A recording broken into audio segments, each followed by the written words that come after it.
প্রিয় বন্ধুরা, আপনারা সবাই কেমন আছেন? চলে আসলাম পিঠার ভিডিও নিয়ে। এই দেখেন শর্টকাটে পাক্কম পিঠা কিভাবে বানাইবেন। এভাবে সেদ্ধ আটার গোল্লা লইবেন,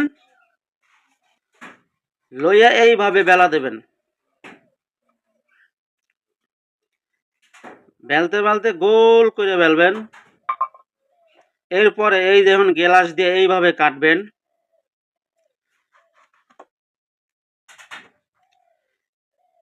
এই রকমের সুন্দর করে গোল করে কাটবেন গ্লাস দিয়া।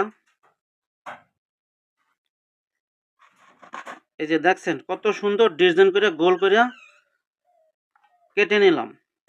এবারে আমরা কিভাবে ডিজাইন করব, এই যে দেখছেন এইভাবে ডিজাইন করবেন 4 চামচ দিয়া।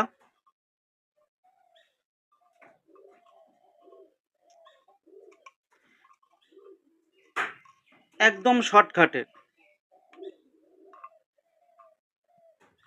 এইভাবে র্যাক দেবেন লম্বা বিলে, এরপরে তেরসা বিলে র্যাক দেবেন।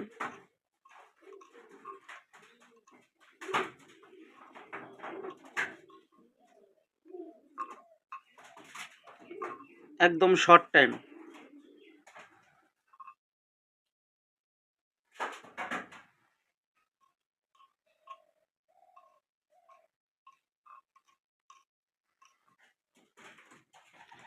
এরপরে পিঠা আবার উল্টাই আবার ডিজাইন করবেন।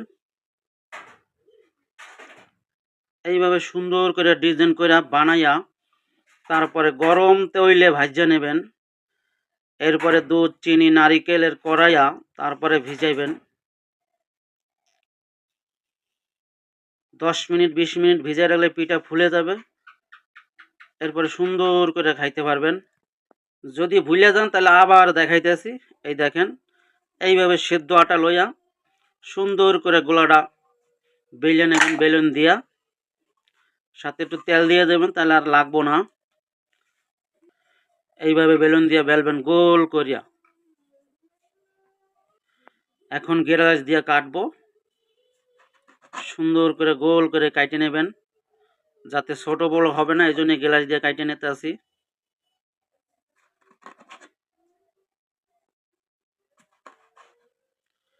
এখন আবার চামচ দিয়া ডিজাইন করবো। এই যে প্রথমে এইরকম র্যাক দেবেন। এটা কিন্তু আবার অন্য একটা ডিজাইন, এটাকে বলে পাতা ডিজাইন। এই পিঠা নূতন মেহমান, নূতন জামাইরে সবাই রে খাইতে পারবেন, আত্মীয় স্বজন বাড়ির সবাই রে দিতে পারবেন। শর্টকাটে বানাবেন,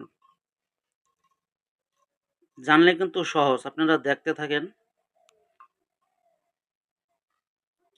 কোনো কঠিন কোনো কাজ নয়, একদম সহজ।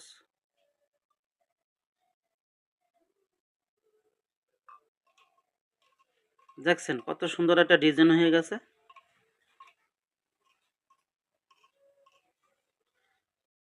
আর হ্যাঁ, একটা কথা মনে রাখবেন, এই পাক্কম পিঠাটা কিন্তু আমাদের বরিশাল অঞ্চলে খুব জনপ্রিয় একটা পিঠা আর খুব পছন্দের খাবার। এটা কিন্তু আমরা নূতন আত্মীয় স্বজন মেহমান আসলে, জামাই আসলে অথবা নূতন আত্মীয় স্বজন আসলে আমরা কিন্তু এই পিঠাটা বানাইয়ে খাওয়াই।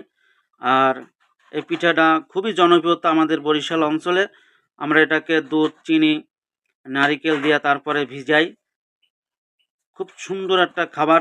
আপনারা ইচ্ছা করলে এটাকে বানাইয়া খাইয়ে দেখেন, খুব ভালো লাগবে। খুব স্বাদের একটা জিনিস। দেখেন এককালে সহজভাবে বানাইবেন। এই রকমের সহজ পিঠা যদি না বানাইয়ে খাইতে পারেন, তাহলে বুঝবো যে আসলেই আপনারা কিছু করে খাইতে পারবেন না। তাই প্রিয় বন্ধুরা, পিঠার ভিডিওটা এ পর্যন্তই। তাই আমার একটাই অনুরোধ, আজকের ভিডিও দেশ অথবা দেশের বাহিরে যে যেখান থেকেই দেখেন, ফেসবুক পেজ থেকে দেখলে পেজটাকে ফলো করবেন, ইউটিউব থেকে দেখলে ইউটিউব চ্যানেলটা সাবস্ক্রাইব করবেন। আর আপনি নিজেও দেখবেন, অন্যকে শেয়ার করে দেখার সুযোগ করে দেবেন। আপনাদের সাথে আবার দেখা হবে নতুন কোনো ব্লগে অথবা অন্য কোনো ভিডিওতে। ততক্ষণ সবাই ভালো থাকবেন।